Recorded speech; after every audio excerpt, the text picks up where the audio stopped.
Hello, my name is Michelle and I am a great fan of the Kimchi Chronicles and I'm also a great fan of Marja. Today I'm actually really excited because I'll have the chance to make my first YouTube video, but most importantly, I'll have the opportunity to cook one of Marja's best recipes in the book. It's a very traditional dish and it's called Sangyetang, which translates to healthy chicken soup. So I hope you can enjoy and learn something from it. First, I'm going to show you some of the ingredients before I start cooking. First, this is the Cornish hen. It's about the size of my hand. It's quite flavorful and it's supposed to be quite healthy. So this is the Cornish hen. Also, sweet rice. You can buy it in a bag like this. But for samgyetang, you only need about half a cup. So here's, actually right here I have a little bit more than half a cup and I've soaked it overnight. You want to be able to soak it for about 6 hours or more. So I usually soak it overnight. Next is some garlic, about 6-7 cloves of garlic, a couple pieces of ginger. Right here I have about 5 to 6 pieces of ginger, 3 pieces of jujube, which is otherwise known as dried dates, and I have 2 pieces of some ginseng. So first I'm going to begin by stuffing the chicken. I'm going to start off with a tablespoon of sweet rice right here. As you can see, there's a lot of room inside the chicken, so I want to be able to stuff it as much as possible with the rice.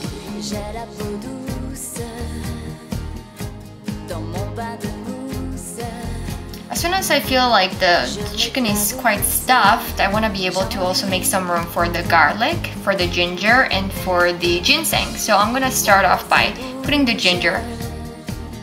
Next is garlic. Lastly, I'm going to put the ginseng. So I have I'm going to actually add both pieces here. I think I have enough room.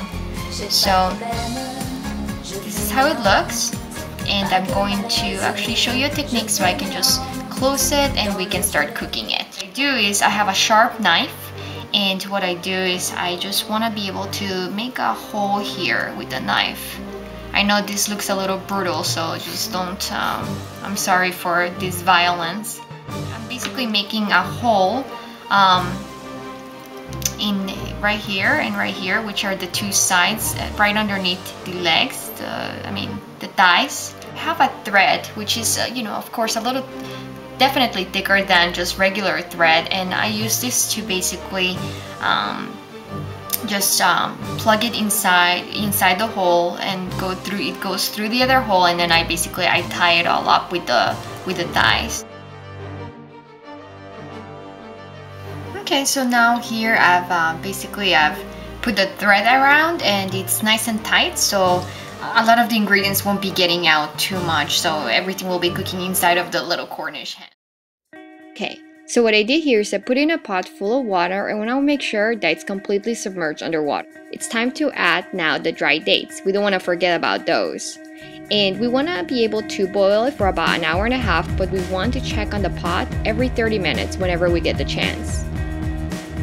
It's been cooking now for about 1.5 hours and it's looking sumptuous, tender, and absolutely delicious. Now I've transferred it to a stone pot, and the reason why I didn't initially do this is because I have to add a lot more water, and so it becomes a lot more difficult since the water evaporates. And I like to just transfer it to the stone pot maybe about 30 minutes before I'm about to serve it. So I just need to cook it a little bit more and I think we should be all set. Yum! So finally we're gonna get to see the final product. So you want to be careful because this is very hot. Now what we want to do is we want to garnish this with 4 scallions thinly sliced, and we want to just spread them throughout, and you'll get to see how great this really looks. To make the dipping sauce is actually quite simple.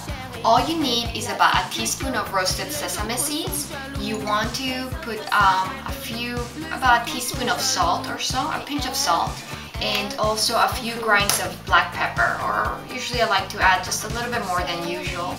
And whenever you serve this dish, you always want to have this sesame mixture alongside it.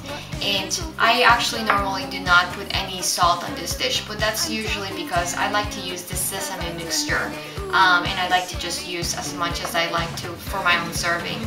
So I'm ready to devour this dish, so I hope you can try it sometime.